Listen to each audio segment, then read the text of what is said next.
Yo, what's good, campers? It's your boy Killer Beezy, and today we are back with another content creator program video. For those of you who don't know or are new to the channel, these videos are based on me having access to these champions temporarily via the content creator program, and once we sort of take a look and have a look and do a review about the champion is then removed from my account, so it's not on my account permanently. And by the time you guys are seeing this video, this champion will probably be removed from my account. So anyway, if you like these videos, make sure you hit the like button. You know, I'm just gonna do a bit of an overview of the champion and let you know my thoughts on her and kind of show you guys how she should be played as well. Also, I would heavily recommend, if you guys enjoy this champion, and save up your 5-star basic shards, because not everybody's a whale, not everybody can splash the cash on the unit's boss. So I would heavily recommend, if you like this champion, man, make sure you save up your stuff for your 5-star shards and go for this champion when they come out as a feature champion. Anyway, with that being said, I hope you guys have been reading the abilities and whatnot on the screen. There isn't anything in particular in there that I feel like is like a must read, to be honest with you. This is more just about knowing how to play the champion, man. So I kind of done a fight, didn't really know what I was doing, and therefore I weren't really feeling the Invisible Woman. Wasn't really feeling her at all in my first fight.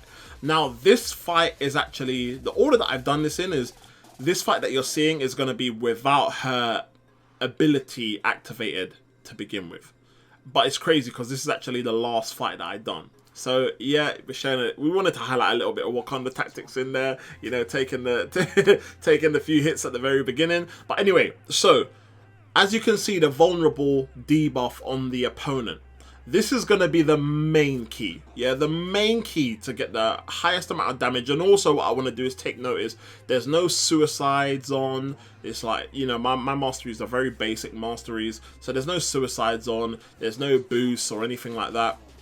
And there's no ability activated at the beginning. So this is solely based on just your average. All the damage that you're going to see is basically with an average mastery setup, right? So what you want to do is, when you're invisible, you're gonna be spamming your L2 to begin with, and you are gonna avoid getting hit under any circumstances, right? So if you're fighting a champion who, you know, the specials are fairly easy to bait, or a champion where, you know, you don't really get hit by. So champions like, I don't know, like Iron Fist, obviously Winter Soldier, you know, Captain Marvel, you know, these type of, the old Captain Marvel, you know, these type of champions with like very easy special attacks to evade are going to be like perfect matchups for Invisible Woman. Obviously, if you're a bit more skilled than I am, then you probably won't have any problem. But the main thing you're going to do is, every time you evade an attack, you're going to gain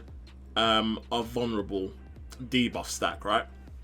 And yeah, as you can see, because Winter Soldier's got the, I know Legacy Razor's put in his video, because he's got the double shot, you actually gain 2 when you evade back from the shot from his SP1. So what you're basically going to be doing is, you're literally going to be evading attacks and not getting hit. If you take a blocked hit or you take a direct hit, it will reset this. Also, one thing I wasn't aware of, unfortunately, and found out the hard way, is when I let off an L1 by accident because I got trapped in a corner. Not in this fight, but you know, when I was doing some tests with her, I let off an L1 and it completely reset my it reset my vulnerability, and, you know, took my invisibility away. So don't use your L1, guys. Don't use your L1. Just spam the L2, right? And you want to do that anyway, because you're going to get the Fury buff as well. So you're going to be doing more damage. So when I then realized how to play this champion, oh my days, I really enjoyed using her, man. You know, you've got to concentrate. With me, you know, I'm a dad, guys. Like, you know, I got 5 kids at home, and it's very difficult to do certain fights when I'm in the middle of my family, man. Like, when I'm in the middle of my family and I got kids all over me, like, it's really difficult, you know. That's why I blame, you know, the family most of the time when I die in war. But anyway, that's another story. So, you know, in these circumstances, when you guys are like in a room by yourself where you can concentrate and whatnot, like, she's a really good character to have, man.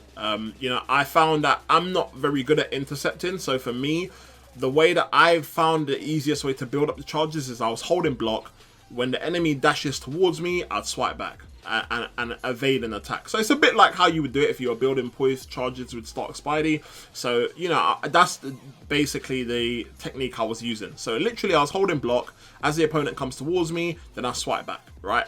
And in that method, I found that was causing them to use their heavy attacks as well. So it was kind of like a win-win for me using this technique. So I felt like I built it up fairly quickly. You know, I minimized the risk of sort of getting hit.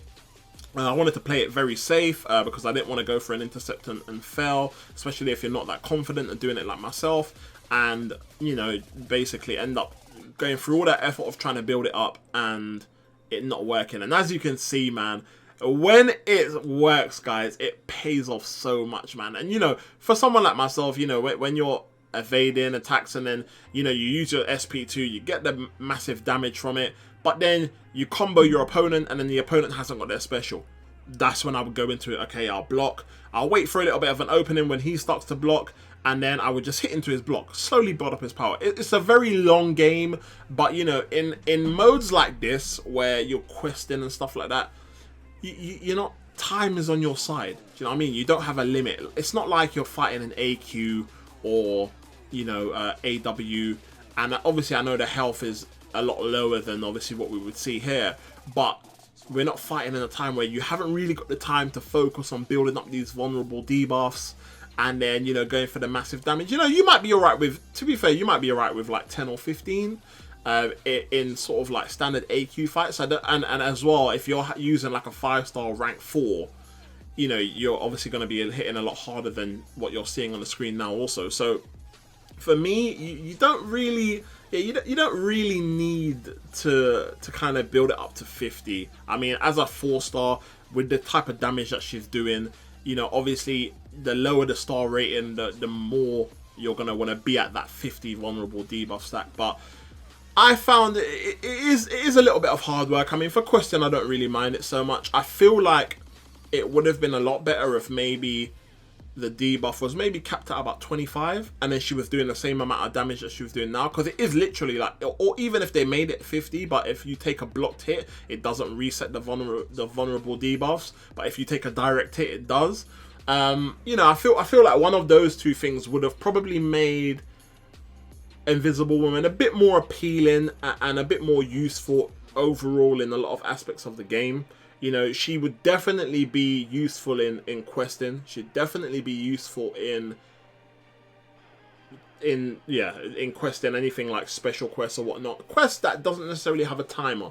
You know, I think it's only AQ and AW that have timers on fights. But, you know, for anything outside of fights with a timer, she'd definitely be useful. You know, obviously depending on nodes and stuff like that. But I really enjoyed using her, man. I mean, obviously, like I said, it does take quite a lot of concentration. In this fight, you're going to see us we've actually activated her ability, so we should be seeing more damage. If I'm being honest with you, I personally didn't really notice much of a difference between activating her ability at the beginning of the fight and doing the fight without her ability activated. I didn't really notice much of a difference, but that's just me. If you guys notice a difference or whatnot, then obviously let me know. But yeah, it certainly wasn't noticeable in game. So for me personally, I don't really think that you need to activate her ability. You know, it's not like a Human Torch where it makes a massive difference with him when you start off with his ability activated at the beginning of the fight. I feel like with her, it doesn't, even if you don't activate her ability at the beginning of the fight, you're still gonna get a really good damage out of her if you know how to play the champion well. So, but you know, I have to give credit where it's due, man. I mean, she definitely isn't the easiest of champions to play, but if you play it safe, she'll be alright. I mean, like all champions that are fairly, that have really good things about them, but you have to play really skilled to get the best out of them. You know, if you're someone that has the patience to do that, then you know, I don't have the patience, but I still enjoy using her, man. I found it very challenging, and you know, if you're someone that can put up with the skill that it takes to play this champion well, it is definitely worth the damage output that you're going to get from her, man. So I really enjoyed it. I had a lot of fun using her. Probably not as much fun as I had using Namor, but it was still quite fun to use her, man. And it's always fun when you're using a champion. When you do certain hits and whatnot, and you see the massive numbers, it always makes you feel good, man. To know that you're getting the best out of this champion. You know, you're playing at your best. You're seeing all these numbers pop up, and you know it's just a really good feeling to know that, you know, this champion can hit this hard. I'm really gonna be surprised to see what kind of damage a 5-star rank 4 version can do, or a 6-star version at rank 1 can do, because, you know, I'm really impressed whenever I see these like 4-star champions doing hits in their normal combos like equivalent to like over 5k damage. Like, for me, it's an amazing thing, do you know what I mean? So, you know, it definitely is a lot of work, but I would say, you know, if you're a fan of like having this kind of skilled play style, then she's definitely a champion worth going for, man. Do you know what I mean? Especially if you don't have champions with high damage outputs, you know, like Namor or like